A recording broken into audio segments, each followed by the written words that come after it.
নমস্কার বন্ধুরা, আমি সুমিত ভট্টাচার্য। আমার ইউটিউব চ্যানেলে সকলকে স্বাগত জানাই। বন্ধুরা, যদিও আজকে অত্যন্ত মনোরম পরিবেশ, তবুও ভুললে চলবে না যে এখন গরমকাল। এই পরিবেশটা একটা সাময়িক স্বস্তি, কিন্তু আমাদের এখন দীর্ঘদিন জুঝতে হবে। তো গরমে গাছের পরিচর্যা নিয়ে এর আগেও আমি বলেছি এবং সেখানে আমি উল্লেখ করেছি গ্রিন নেট ব্যবহার করার জন্য, ওয়াটার থেরাপি দেওয়ার জন্য, তারপরে হচ্ছে লিকুইড ফার্টিলাইজার ব্যবহারের জন্য, এরকম অনেক কিছুই বলেছি। আগে দু একটা ভিডিও আগে আমি দিয়েছি এবং এই ভিডিওর লিঙ্কেও মানে ডেসক্রিপশানে আমি এই লিঙ্কটা দিয়ে দেবো, এই আগের ভিডিওটা।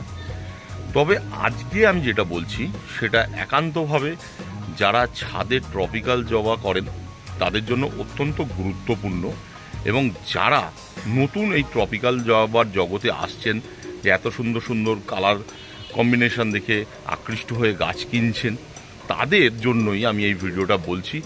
এবং এই ভিডিওটা তারা অবশ্যই দেখুন এবং এই মতন আপনারা চলুন, তাহলে দেখবেন আপনাদের ভবিষ্যতে কোনো অসুবিধা হবে না। কারণ হচ্ছে আপনি যখন স্টার্টিং করছেন তখন আপনার একটা মোটিভেশন দরকার হয়, এবং একটু সাকসেস রেটটা একটু ভালো হলে আপনি আরও মোটিভেট হবেন, ভবিষ্যতে আরও ভালো কিছু করবেন। কিন্তু প্রথমেই যদি আপনার বাধা পড়ে আপনার হচ্ছে গাছ করাতে, তাহলে তখন আপনি ভাবেন কি ডিমোটিভেট হয়ে যাবেন, তখন আপনার জবাটা বাঁচাতে পারছি না, এই করছি। কেন এই রকম পরিস্থিতি থেকে আজ 1 বছর আগে বা 2 বছর আগে অনেকেই পড়েছে, তারা আজ শিখে শিখে পোক্ত হয়ে গেছে বা বিশেষজ্ঞ হয়ে গেছে। তারা এখন নিজেরা বলছে 1 বছর আগে যাদের গাছ মরতো গরমে, তারা এখন অন্যকে মতামত দিতে পারছে। তো আমি এই কারণেই নতুন যারা জবা করছেন তাদেরকে আমার কর্তব্য অনুযায়ী কিছু সাজেশান দিচ্ছি এই গরমে কি কি করতে পারেন বা কি কি করবেন না। প্রথমত যেটা করবেন না, একদমই আর গাছ কিনবেন না। যতই রঙের বৈচিত্র্য দেখুন, যতই ভালো কিছু দেখেন, যারা নতুন গাছ শুরু করেছেন তারা কিন্তু গাছ কেনা বন্ধ করে দেন। এই বন্ধটা অনেক আগেই করা উচিত, তবুও এখন থেকে আর কোনো গাছ কিনবেন না। কতদিন পর্যন্ত? আমি মনে করি নতুনরা অন্তত বর্ষাটা না কেটে যাওয়া পর্যন্ত গাছ কেনা বন্ধ করবে, একদম গাছ কিনবেন, নতুন গাছ কিনবেন না। সঙ্গে সঙ্গে আরেকটা জিনিস, যে আপনারা অনেক দেখবেন যে ডাল বিক্রি হচ্ছে বা সিড বিক্রি হচ্ছে, আপনারা কিন্তু এই জায়গাতেও যাবেন না, এইগুলোও কিনতে যাবেন না। এইটা একটা পোর্শন।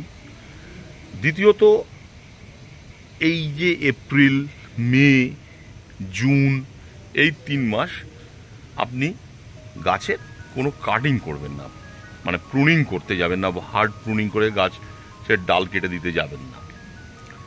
এ করলে কি হবে, গাছের যে গ্রোথটা সেই অর্থে হবে না এবং আটকে থাকবে, এবং গাছের যে গ্রোথ বেরোবে সে পাতাটা গুটিয়েও যেতে পারে, অনেক কিছু হতে পারে, বার্ন হতে পারে। এবং এই টাইমে আপনারা কখনোই গ্রাফটিংয়ের দিকে লক্ষ্য রাখবেন না। তো নতুন নতুন অনেকেই আছে যারা করছে কিছুদিন, এবার গ্রাফটিং, গাছ কেটে একটু গ্রাফটিং করতে গেল। তো এই টাইমে যে দাঁড়াবে না গাছ আমি বলবো না, কিন্তু সাকসেস রেটটা অনেকটা কম হবে এবং তখন আপনারা ডিমোটিভেট হতে পারেন। তো এই টাইমে গ্রাফটিং করবেন না, বর্ষা আসুক আপনি গ্রাফটিং করবেন, ঠিক আছে? আরেকটা ব্যাপার হলো যে আপনারা এই টাইমে রিপোর্ট করবেন কি না, এই ব্যাপারটা নিয়ে একটা বক্তব্য রয়েছে। দেখুন, যারা নতুন তাদের কথা এক, আর যারা অনেক দিন ধরে করছে তাদের কথা আলাদা। তারা কিন্তু এই টাইমেও গাছ কিনবে, গাছ রিপোর্ট করবে, অনেক কিছুই করতে পারে, তাদের একটা দক্ষতা আছে। তো এই দক্ষতাটা সবার থাকে না, যেটা পুরনো লোকেদের আছে। তো রিপোর্টিংয়ের ক্ষেত্রে আপনি যদি চান, নতুন বা পুরনো যেই হোক, যদি একটা গাছকে একটা ছোট টব বা ছোট গ্রো ব্যাগের থেকে একটা বড় জায়গায় নিতে চান, তো আপনি করতে পারেন, করে একটু ছায়াতে রেখে দেবেন, গাছটা কিচ্ছু হবে। কিন্তু এই টাইমে কখনোই শিকড়ের প্রুনিং করতে যাবেন, একদমই শিকড়কে ধরবেন না। শিকড় ধরলে কিন্তু গাছের মানে অনেকটাই পিছিয়ে যাবে, গাছটা অনেকের নতুন হলে গাছটা মরেও যেতে পারে। তো আপনারা কোনো সময় শিকড়টাকে এই টাইমে কাটবেন। আরেকটা ব্যাপার বলে রাখি, যে অনেকের বাড়িতে গাছ কি করে, আমি বলি না শেড ব্যবহার করুন না, অবশ্যই শেড ব্যবহার করুন। অনেকে কি করে, অনেকের ছাদে গিয়ে করোগেটেড সিট থাকে, মানে সেই শেড, মানে স্থায়ী শেড থাকে, তাদের নিচে গাছ থাকে। এই গরমে কিন্তু ওই করোগেটেড সিটের নিচে যেই গাছ থাকে তার কিন্তু খুব অসুবিধা হয়। ওর যে হিটটা সেটা অনেকক্ষণ ধরে থেকে যায় এমনি খোলা ছাদের থেকেও, এবং ওখানে একটা গাছের ডিহাইড্রেশনকে সাহায্য করে, মানে ডিহাইড্রেট হয়ে যায়, গাছ মুর্শে পড়ে, বারবার জল দেওয়ার দরকার পড়ে। তো এই রকম যাদের গাছ করোগেটেড সিটের নিচে আছে তারা কি কাজ করবেন না? অবশ্যই কাজ করবেন। আপনারা কি করবেন, ওই করোগেটেড সিটের নিচেও যতখানি আছে সেখানে একটা গ্রিন নেট টানিয়ে দেবেন, এবং গাছগুলো যেখানে আছে তার নিচে একটা যে কোনো কাঠ বলুন, লোহা বলুন, শোলা বলুন, গাছের টবের নিচে পেতে দেবেন, তাহলে ও হিটটা কম পাবে। এবং এদের একটু স্নান করাবেন, যেমন স্নানের দিকে একটু বেশি, মানে গাছটা যেন কোনো মতেই ডিহাইড্রেট না হয়ে যায়। এছাড়া যে আরেকটা কথা বলি, যে এই যে কালবৈশাখী হচ্ছে, অনেকের গাছ কিন্তু ছাদের কার্নিশে বা সাইডে থাকে এবং তার সেখানে বাঁধাও থাকে, মানে বেঁধে রাখে বা কোনো কিছু সাপোর্ট দিয়ে থাকে, কোনো কিছু দিয়ে রেখে দেয়, তাদের পড়ার চান্স থাকে না ঝড়ে।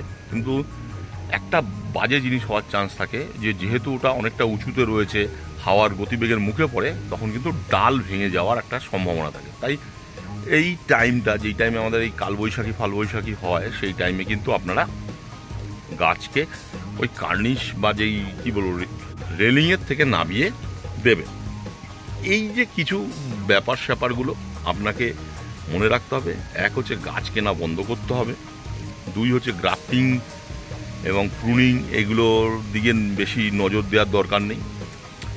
তাছাড়া যারা করোগেটেড সিটের নিচে রাখেন তারা ওপরে একটা টানিয়ে দেবেন গ্রিন নেট।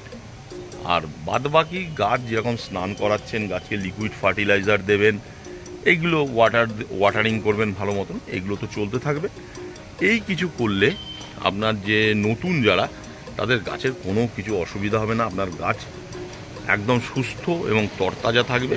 এবং 1 বছর যদি এইভাবে আপনি রাখতে পারেন, পরের বছর কোনোই প্রশ্ন আসবে না, কোনোভাবেই আপনার গাছের ক্ষতি হবে না। তো বন্ধুরা, আজকে এইটুকুনি একটা ভিডিও করলাম। সবাই ভালো থাকবেন। যদি কোনো প্রশ্ন থাকে বা আমাকে অবশ্যই নক করবেন, আমি অবশ্যই আমার মতন করে জৈবিক ছাদ বাগান এবং ঘ্যাস, মানে নিউট্রাল মিডিয়া নিয়ে আমি অবশ্যই আপনাদের কিছু বলবো। তাছাড়া আমি এইখানেই শেষ নয়, দেখুন আমিও কিছু গাছ রিপোর্ট করবো, এই গরমে রিপোর্ট করবো, সেগুলো আমি দেখাবো। বা যেই গাছগুলো আমি কিনে রেখেছি এখনও বসাইনি, তাদের মাটির রেডিমেড ঘ্যাসের মিডিয়া কীরকমভাবে বানাচ্ছি, এই ভিডিওগুলো আমি করব। তো সবাই ভালো থাকবেন, নমস্কার।